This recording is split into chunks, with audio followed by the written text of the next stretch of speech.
Tonight's guest is Mitchell Northam, author of High School Basketball on Maryland's Eastern Shore, a Shore Hoops History. Mitchell grew up on the Eastern Shore of Maryland in Federalsburg and graduated from Colonel Richardson High School, Warwick Community College, and Salisbury University. His work has been featured at WUNC, the Atlanta Journal-Constitution, SB Nation, NCAA.com, the Orlando Sentinel, the Associated Press, The Next, Sports Illustrated, Inside MD Sports, Pittsburgh Sports Now, and the Delmarva Times. He is a member of the USA Basketball Writers Association and a voter in the AP Top 25 poll for women's college basketball.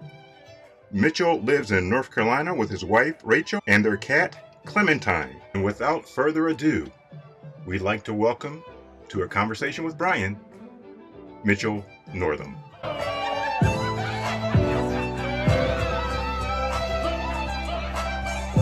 Hey, welcome to the show. Thanks for having me. I think that's the first time someone's mentioned my cat in an introduction. Well, you know what? I took it right out of your book, and Yeah.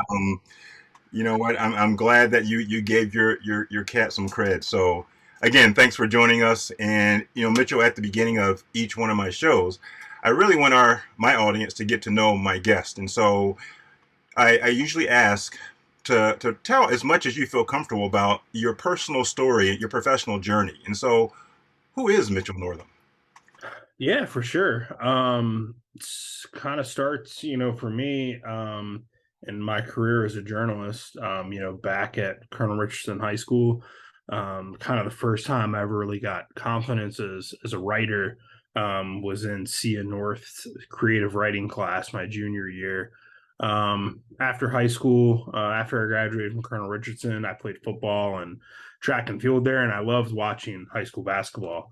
And went to Warwick Community College, was trying to figure out what I wanted to do. Thought I wanted to be a teacher. Got a little taste of that, didn't really like it so much. Right. I decided to kind of switch gears a little bit going into my second year there. Decided I wanted to try and give writing a try.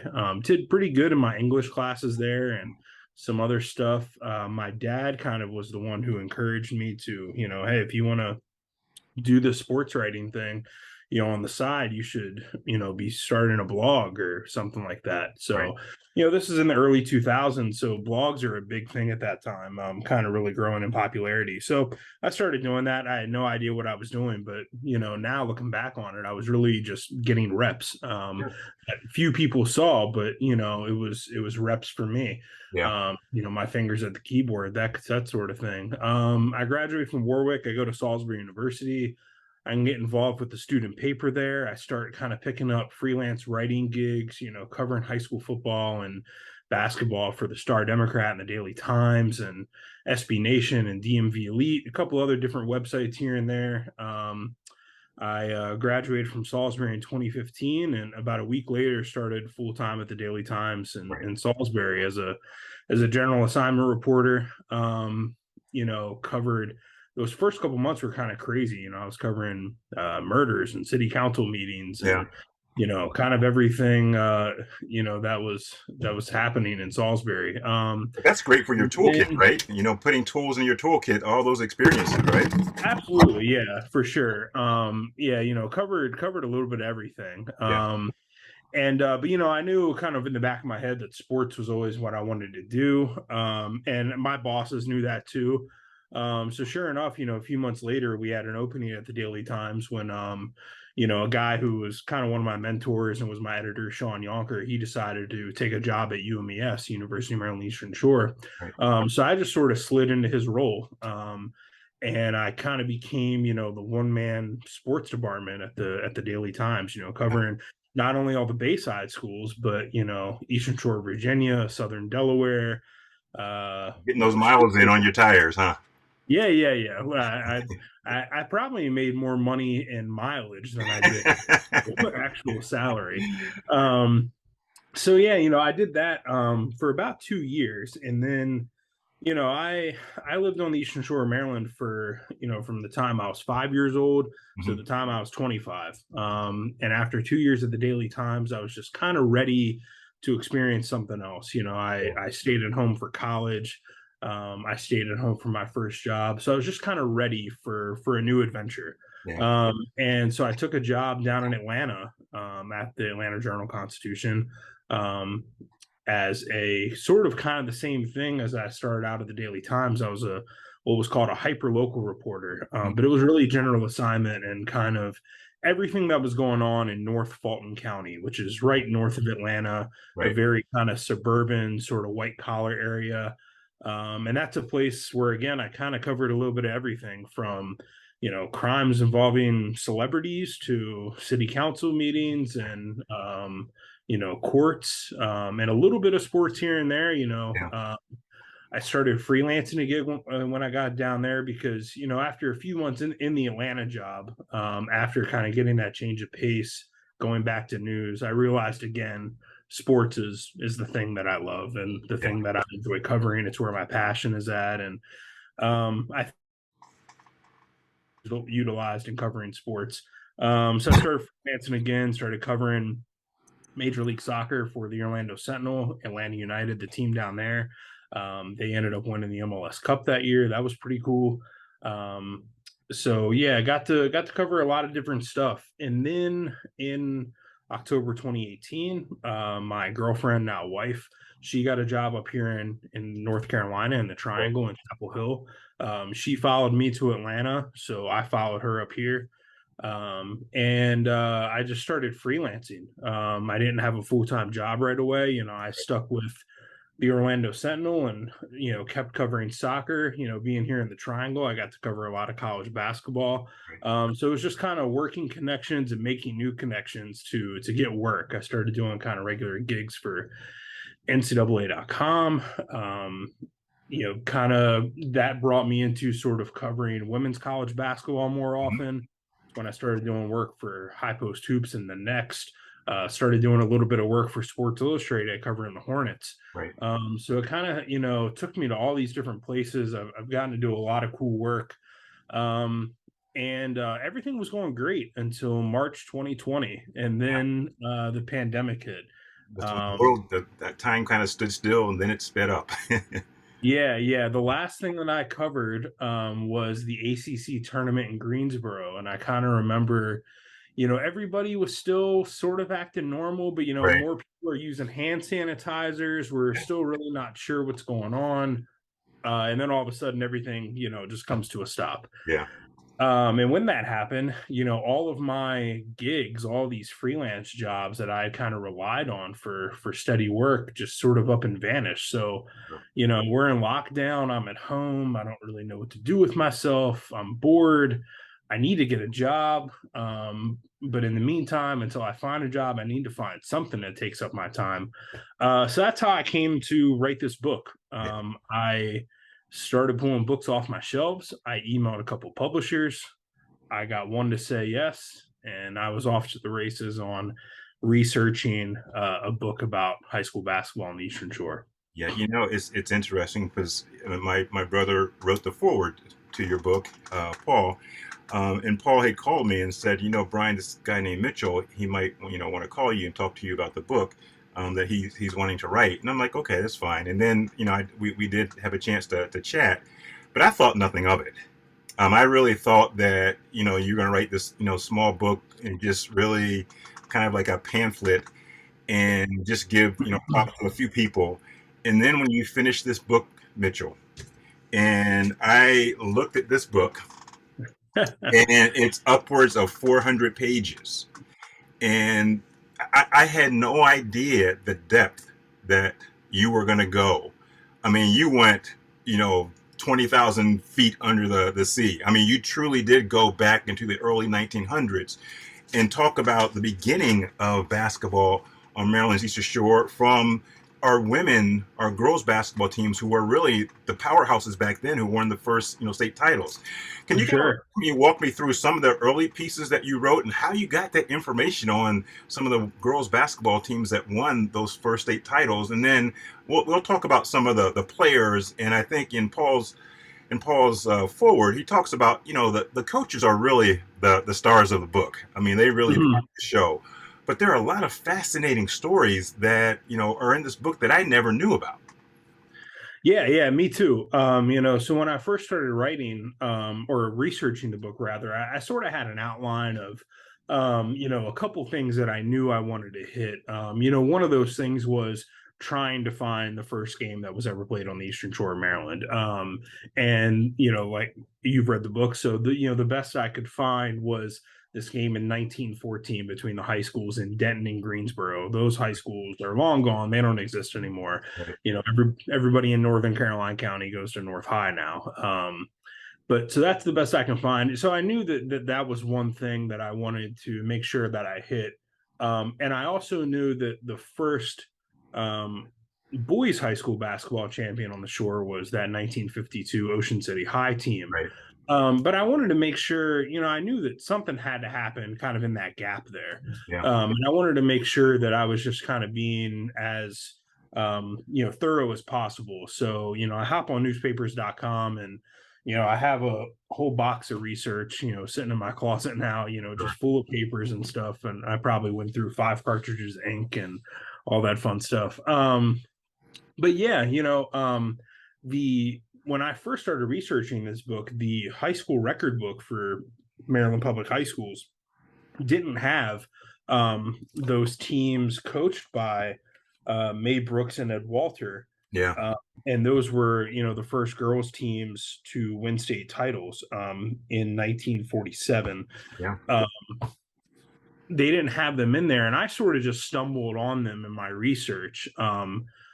And I was, it's one of those things where, like I said, there was a lot of things that I wanted to hit in this book, but there's also things that I learned along the way that I just kind of, once I came upon them, I was like, well, I have to write about this. I have to dig into this a little bit more. And so those two girls teams winning those state titles in 47, Easton and Cambridge, I knew that was something I had to zero in on. Sure. And then kind of a couple months later, as I'm going and researching the book more, Maryland, they updated their record books online, and Oh, Easton and really? Cambridge were in there, and I was like, oh wow, so that was kind of interesting. Yeah. You know So what? yeah, One of the things, Mitchell, that I don't know if a lot of people know is that, girls basketball back then was very different, right? I mean, they didn't, yes. they played in sections of the court. They didn't go, certain, girls would stay on this section and certain girls would stay on the other section. Yeah, yeah, it was really more. It's kind of like how modern lacrosse is Yeah. played. How some players don't cross on the other side of the Right. field. Yeah, so there's 6 players in girls basketball back then. They played 6-on-6. You had 2 forwards who played on one end of the court. They were the offensive players. You had Yeah. 2 guards who were your defensive players, and then you had 2 in the middle who could kind of rove a little Bro. bit. Yeah. And you were only, I think, supposed to take 2 dribbles before either passing or shooting. So there were a lot of kind of crazy rules, and Maryland actually played by those rules up until 1969, 1970, That's somewhere in that amazing. ballpark. Yeah. Yeah, and then across the country, Iowa and Oklahoma was playing by those rules until the 90s, which is pretty crazy. They That were is, kind of the last 2 holdouts. wow. So yeah, yeah, girls basketball was a lot different back then than it is now. Yeah, and so when we go and we start to move forward in your book and we talk about some of the changes, because the state basketball tournament was not integrated really until the late 50s or actually early 60s, right? And so talk about how you wrote about the state tournament, but then I really appreciate how you did justice to the black schools and really honored the actual the great players that were there. And you had to research, because in your book you said a lot of the newspapers and people really didn't know about some of the black schools.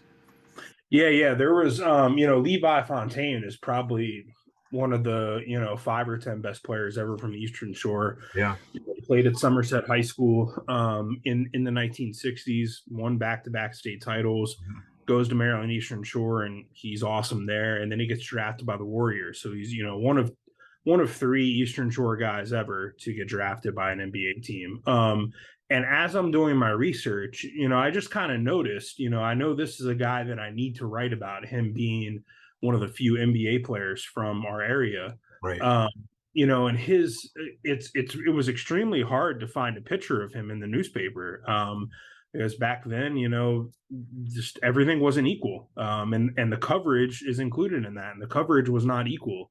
The teams kind of grabbing the headlines and the kind of prime spots in the Daily Times and the Star Democrat, and the Baltimore Sun even too, Yeah. were your Chris Fields and your Y Highs and Right.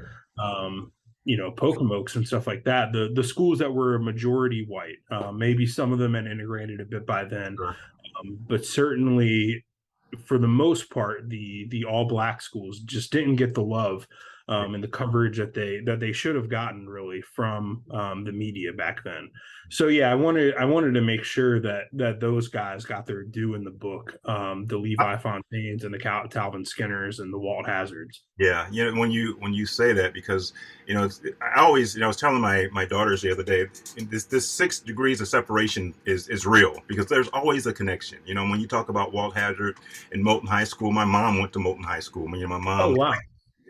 because we're from Easton. That's where I was born. That's where Paul was born, and so there's always this connection, and the great things that you shared about Walt Hazard, and going on to UCLA and then playing in the NBA, and coaching as well. And so those connections are huge. But then you talk deeply about a number of women coaches who I was familiar with, and especially when I was playing, because I think Barbara McCool in at Mardella was really big time when I was still in high school, and she was a very, very, very, and I remember her as a tough coach, but they were always very, very good. Mm-hmm. Yeah, that's another kind of group of people that I wanted to make sure got their due was the women. And because I mean Tia Jackson and Kelly Gibson, talking about women players, I mean they're as good or maybe even better than any man that's come from the Eastern Shore. Both of them played in the WNBA. Both of them played in college at the highest level. Kelly won 2 state titles as a high school player. Tia scored a boatload of points when she was Yeah. at Martella. But yeah, and the coaches too. I wanted to make sure that I wrote about Brenda Jones, who was at Snow Hill for a long time, and kind of sort of ushered in, that modern era of girls basketball that we talked Sure. about. When she first got to Snow Hill, they were still playing 6-on-6, and then her second year was when things kind of came into the more modern rules, the rules that the boys played by. And Brenda Jones was a little bit ahead of her time, to toughen up her girls. She was using boys in her practice. I mean, Yeah. that's a thing that women's college coaches do now, and she was doing it in high school in the 70s. But yeah, Brenda and Barbara McCool and Gail Gladding, these are 3 coaches that won a lot of games in their days and coached and impacted tons of lives What was across the the street. theme when you talk to people? What was the theme or a common theme with those girls coaches, in terms of not just the basketball, because the basketball is important, but in terms of influencing lives? Yeah, I think it was tough love.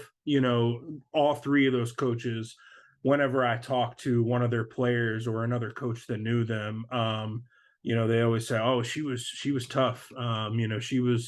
She was hard on her players, but she loved them." And that's especially true of Barbara McCool.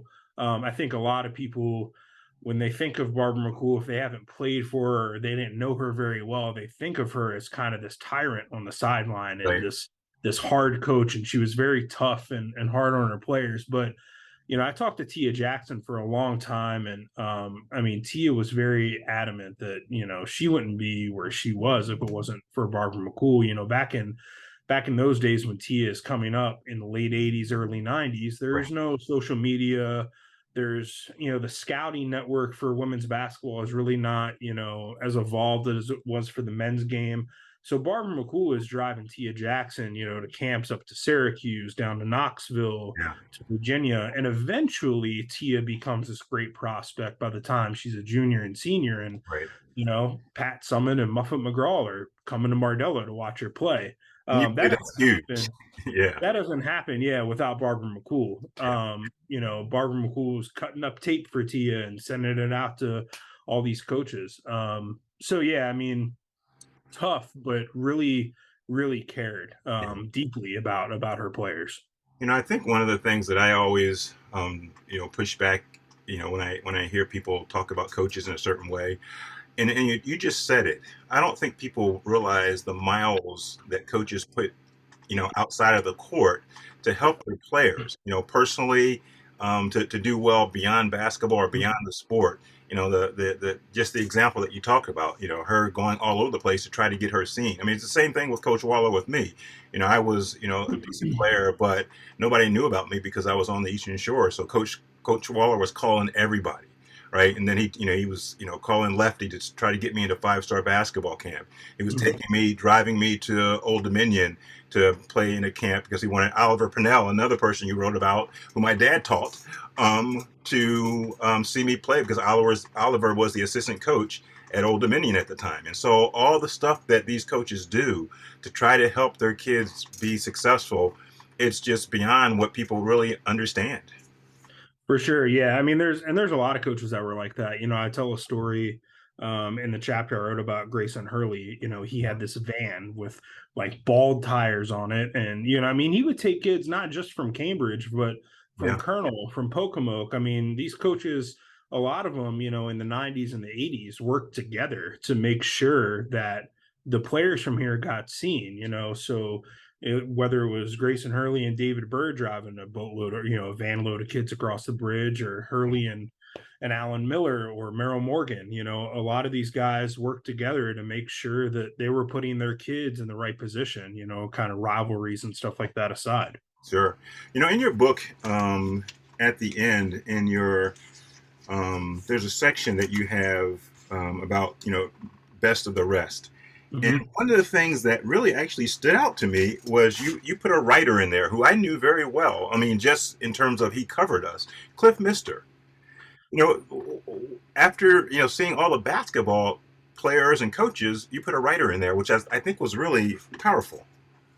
Yeah, I thought it was important to mention Cliff because when I talk to kind of these older coaches of a certain era, the Wallers and the David Birds Yeah, and the Merrill Morgans, they all of them talked about Cliff Mister, how they yeah, would just they would call him up every night to see how the other teams did, and they would call him up to deliver their own scores. And Waller and Bird both kind of used him to get scouting reports on other teams. I could see that. How did so and so do? Do I have to prepare for him? All this stuff. Yeah, But, so Cliff was one of the first, I think, journalists, around the Eastern Shore to really put an emphasis on basketball and make sure that basketball was getting, the same amount of coverage or even more than a lot of the other sports. The pages of the Daily Times and the Dorchester Banner and the other places he worked were kind of filled up with basketball when he went there. The All-Star game is named after him now. yeah. So yeah, he was really kind of an important figure and fixture around the sport for a long time there, in a really important era. And it was a big help to my research. Sure. Yeah. One of the things that I really appreciate about your book, you have so many people in here. It's amazing. And I know I've watched some of your interviews, and you say there's no way you could cover everything. I mean, even though you've covered a lot, there's no way you can get every single person, because some people might be saying, "Oh, I should be in there." But one of the things that you do is you give along the way, you give props to a lot of different people.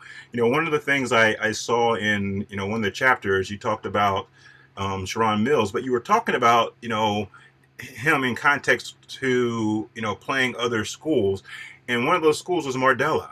And Mardella at the hot time in 1987, 88, I believe it was, Ron Wainwright took them from like 0 or 1 win to actually, playing for like a conference final or something like that. Yeah, So he really is, Ronnie is, again, I call him Ronnie because Ronnie is Paul's year, and Ron played for Bennett, and he was one of our rivals, but we were very good friends back in the day. He used to come and pick us up, in his Jeep, and we used to go play at North Lake Park in Salisbury. And so, but I appreciate you giving props to different people who may not normally get them.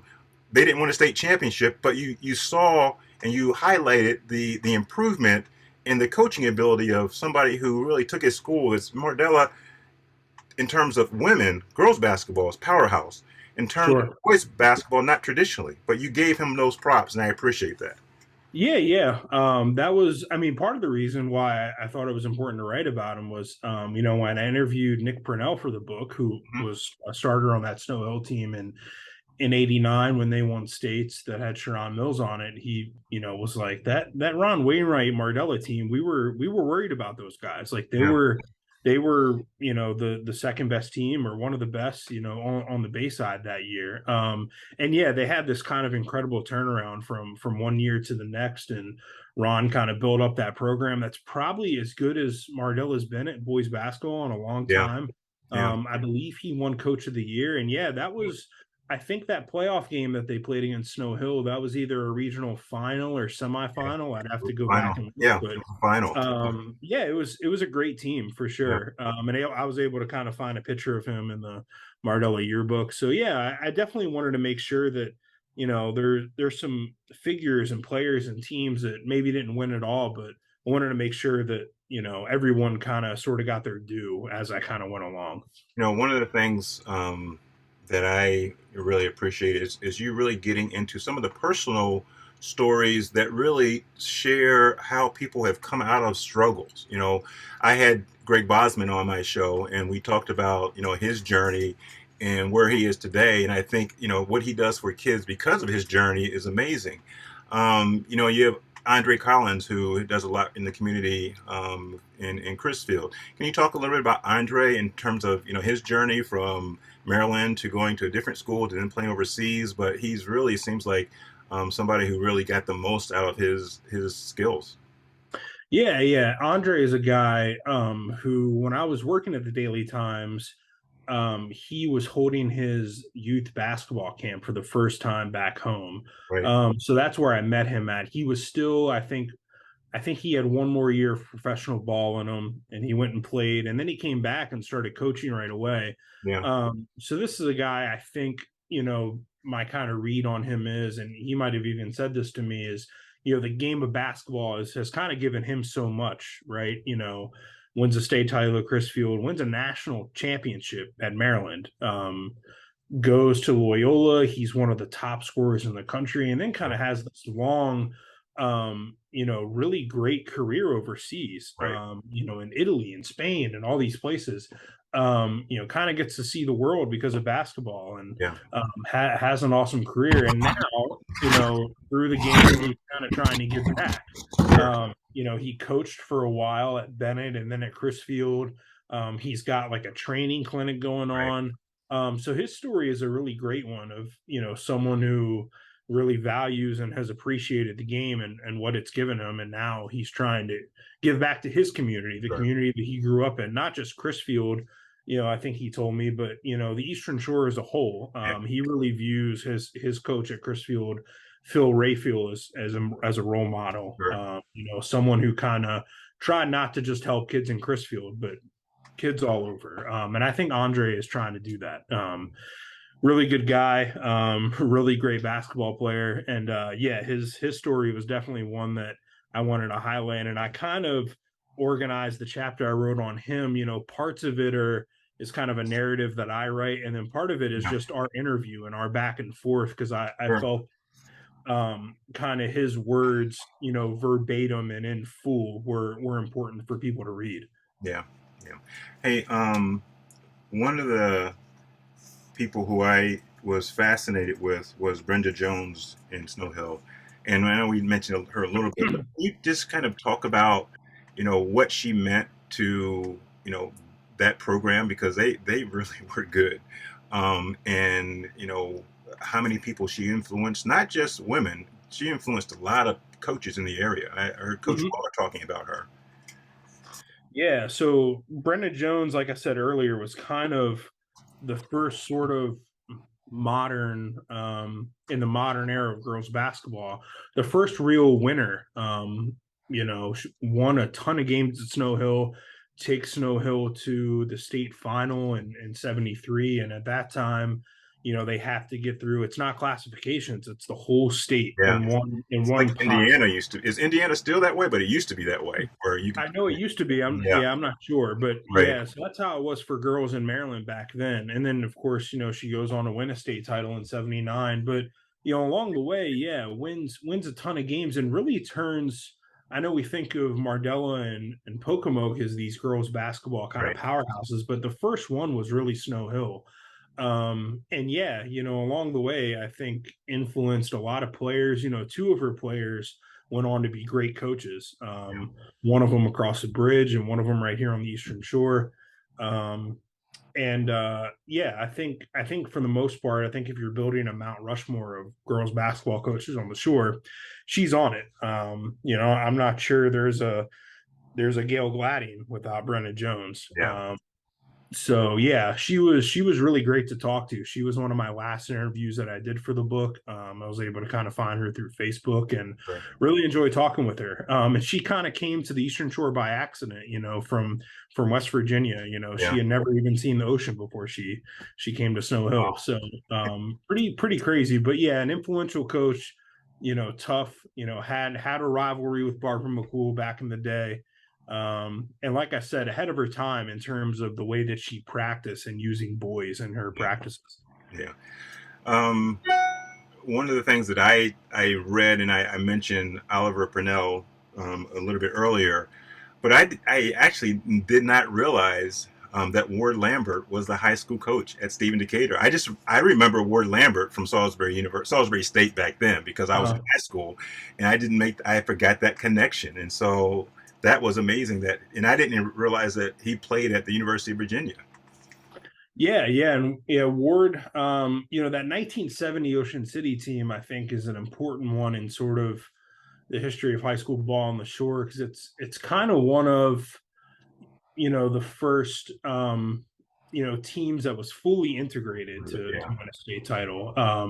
In 1970, Worcester County schools were not fully right. desegregated yet. Worcester High was still playing, but you know this group of young men, Oliver Purnell included, and Alejandro Handy, and a couple others, they Yeah, were the first ones to integrate Stephen Decatur, and yeah, they go on this run under Ward Lambert and win the state title. And then, a lot of those guys played college ball, and then Ward sort of used that as a stepping point to Salisbury University, where he ended up coaching for yeah, almost 30 years, I think, and became kind of probably one of the best D3 coaches, certainly in the area. yeah, yeah. I'd be remiss if we didn't talk about who I think we all think is the dean of coaches, men's coaches, at least for Sure. Easton Shore. My former coach, Butch Waller, who is getting close to 900 wins now. And he's still ticking. And so, tell me a little bit about your relationship to Butch. And in the book, you talk about kind of just soaking it up, sitting in his office and just listening and seeing all the things on the wall and him being so meticulous, and just talk about your relationship with him and what your thinking is in terms of all the things you've heard about him and just observing him up close. Yeah. So, Butch was kind of, I think, one of the first coaches I ever really covered. And I'm just so appreciative of him and kind of the access he gave me, treating me like everybody else, Yeah, like the guys from WBOC and the Star Democrat and the Daily Times. And he was just so gracious with his time all the time. And yeah, whenever I got to cover a game at Y High, I knew it meant that I'm going to spend an hour after the game just sitting in Butch's office, yeah, looking at all the things, on the wall and talking with him and, probably helping him update his charts and stuff with the yeah, records and everything. yeah, Um, and yeah, I mean, just, everyone I talked to, I think Doug King said it best. Maybe not the best at X's and O's, or maybe not the best at motivation, But he is the most prepared. He's prepared for everything. Just that's just how he works. And talking with him for this book, I thought I had a good grasp of what kind of guy Waller was, and Right. what I might learn about him. But I was kind of surprised at sort of coming to some of the points that I came to and some of the things that he told me. I think he really viewed basketball as a challenge. Yeah. When he first gets to Y High, he wants to coach football. Spot's not available, so he takes baseball, and baseball just comes easy to him. Right. He's great at coaching baseball right away. Varsity basketball was a struggle for him. His first couple Y High teams were not clicking, things weren't going the wrong way. And then he starts going to these camps that are put on by Morgan Wooten, who great coach at DeMatha. And then that sort of turns Waller into the coach that he becomes and is today, the one that is super meticulous, that is ultra prepared, that is in Y High's gym, until 9 o'clock every night, whether Yeah. or not there's a game or not going on. The guy who's getting in his truck and riding down to see Pocomoke play Parkside on a Wednesday night if Y High's off. Just yeah, meticulous and prepared, and saw basketball as a challenge and just fell in love with winning. I Yeah. think, I think at the end of that chapter, I asked him sort of how he kind of approaches coaching, and he's just like, I want to have fun and I want to win something. Yeah. There's some coaches that are, they don't care about the wins and stuff as much, but Waller wants to win. He really likes winning. It's Well, winning is fun. and I think if anybody's in sports and they don't want to win, then you shouldn't be in sports. And again, Yeah. there is a way to win and there's a way to lose. And I think when we won, we tried to as much as possible win with honor, and when we lost, you lose with honor as well. And that included our double overtime state championship loss in my senior year. And but he. Again, in my opinion, and again, you've kind of confirmed it, with the audience, he truly is meticulous. But I think he's a really good X and O coach, and Oh yeah, for sure. I think you can be a motivator in a certain way. He's not a rah rah person, but you can be a motivator by being so meticulous and being so prepared. That actually gives players motivation because they're like, oh, we can do this because we are ready. We've seen this in practice. We've gone over and over and over it, and we are ready. And that's motivation in itself. I think one of the things that I have learned over the years is that he will not stop because he loves basketball so much, and he really is about, at the end of the day, he's about winning, but he's about influencing young men. Yeah, for sure. And yeah, I sort of came to the same conclusion that, Waller kind of jokes with me and some other people, oh, one night the janitor will sweep me Oh, up with the yeah. rest of the trash and that'll be that. And I, I mean, maybe so. I don't know that as long as he's in good health, I don't imagine him stopping coaching. He's a guy who, is about routines. He's very, routine regimented. I talked to him during the pandemic, and he was kind of at this point, sort of like I was before I started working on the book, where he really didn't know what to do with himself Sure. because he couldn't get into the Y High gym and he couldn't go do the things he was used to doing. But yeah, I mean, you mentioned, he definitely is, I think, a great X's and O's coach as well. And he's a guy, as I wrote sort of later on, who kind of adapted his playing style a little over time. When he Yeah. has those late '90s teams with Doug King and Jamal King and a couple others, he goes to Ward Lambert and says, "Hey, I want you to come teach your kind of UNLV running Right. rebel style of Yeah. offense, that run and gun to us." And that's the kind of system that propels him to that state title in '02. Yeah. That '96, '97 team, they were great at it. And then that '02 team sort of Sure. perfected the system. And Waller, of course, is famous for those kind of zone presses Yeah. that he likes to do on defense. So yeah, I think, yeah, like you said, the dean of coaches on the shore, loves to win, and he's won more than anyone else, and he's impacted tons of lives. Yeah. Was there any story that you wrote that really was hard to write. I know that Carlton Dobson was a challenging story. Can you kind of recap that? But were there any other ones that were hard to write, or just really got to you? Yeah, the I'll talk about the Carlton Dotson one for a bit. That was definitely a challenge because that one, there is a big part of that chapter that is about basketball, Yeah, and about how North Dorchester won that state title in 1999. They had a great team. And Carlton Dotson, in his time, was one of the best players on the Eastern Shore. right. They had a couple other really good guys on that team. Reggie Parker, Vic Burns was the head coach. Grayson Hurley was his assistant. So I mean, that team in itself was a great story. But I wanted to make sure, kind of, when I was writing this book, if I'm going to write the history of something, I Sure. have to kind of write the good and the bad. And Yeah. unfortunately, there is a little bit of bad with high school basketball on the Eastern Shore. And I was really interested in the Carlton Dotson story, Right.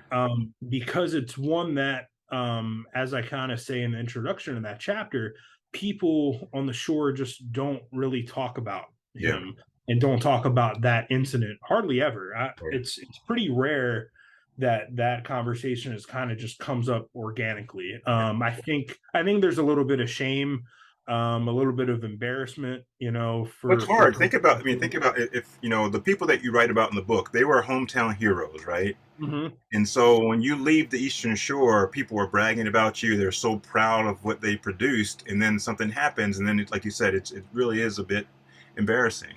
Absolutely. Yeah. So I think that was part of it.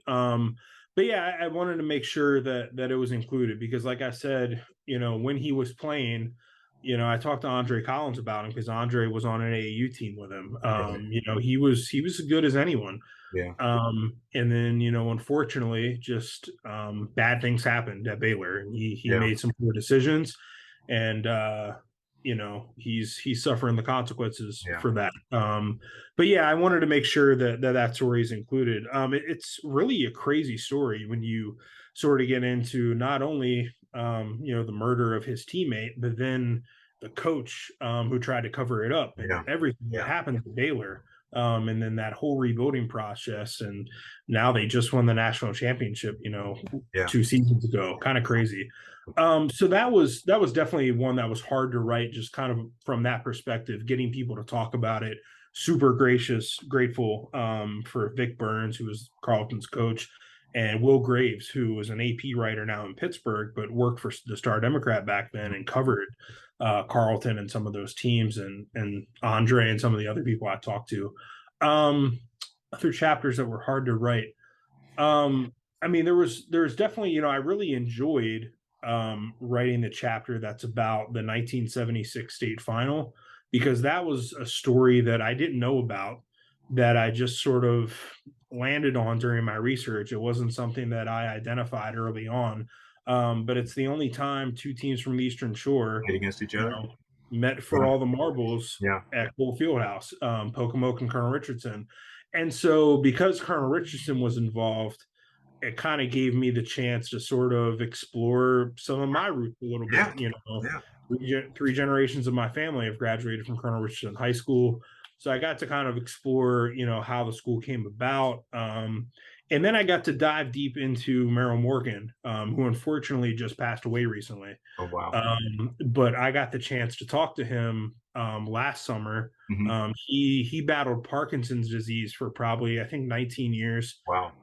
But Wow. yeah, just passed away about a week and a half, 2 weeks ago. Um, but I got the chance to talk to him on the phone for a long time.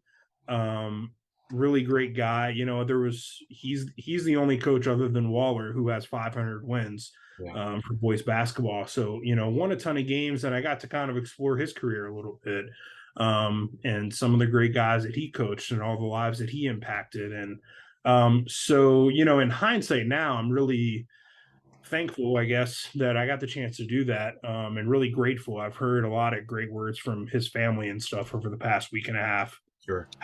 How thankful they were that I was able to write about him in this book, and how there's always going to be sort of a record of his legacy and a memory of him. And that's quite a tribute to him. And so I'm sure they were thankful to you. Um, Yeah. what's next for you?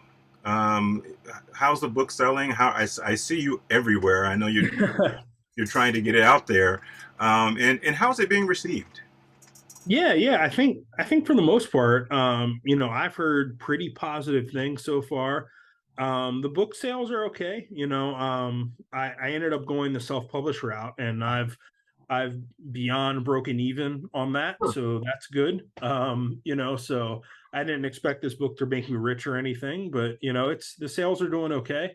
And yeah, I think the reception has been pretty good. I think for me, the most kind of rewarding things so far have been, like hearing from Meryl Morgan's family about, Yeah. how happy they were that I was able to write about, their dad and uh all that in the book. I heard from Grayson Hurley's daughter. I've Yeah. never met her before in my life, and unfortunately, I didn't get the chance to meet Grayson Hurley. He died in 2004, I think, but I talked to a lot of people about him in the book, and she was very thankful that I wrote about her dad. She was like, "I don't know how you did this, but you nailed him. You got my dad." That's Um, you amazing. know, And you did, because I like a lot of the people that you talk about, Mitchell, a lot of the coaches, again, I played against, and so, Merrill and Grayson, I played against them. And so when yeah, when you wrote about them, it really was like nostalgic. It was like, oh my gosh, I remember. And then my first memory of Grayson was when I was a freshman. We played in the region final, and they were stacked. I mean, they were really good. Now we were a decent. No, I shouldn't say we were decent. We were a good team. I mean, my brother was the leading scorer. We had Jackie Wall. Scott Smith was a great basketball player at Salisbury, State, Salisbury University now, and Marcus Carr. But they were just better.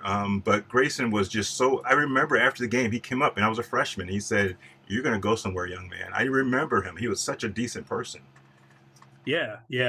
I really wish he's someone, after kind of writing this book and writing about people I didn't get the chance to meet. He's really someone I would have loved to hang out with for an hour, or How share. you meet somebody who's like larger than life. That's how he Yeah, was. absolutely. So yeah, that's what's been, I think, the coolest thing. You mentioned at the beginning of this call you thought the book might be like a pamphlet or whatever instead of the 400-page thing that you Yeah, got. If I had stuck with the publisher that I had originally agreed to do this with, it might have been that.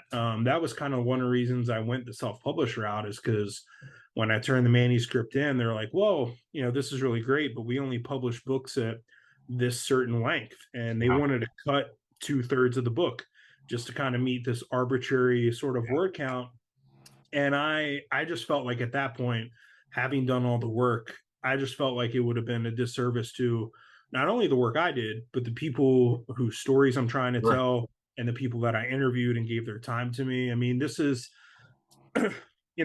these are people who have never really had their stories told before. Yeah. And so even if it cost me something, I wanted to make sure that it got out there in full, in total. And yeah, I just hope that people enjoyed it, and it seems for the most part like they have so far. It's really good, and I don't care if you're from the Eastern Shore of Maryland or not.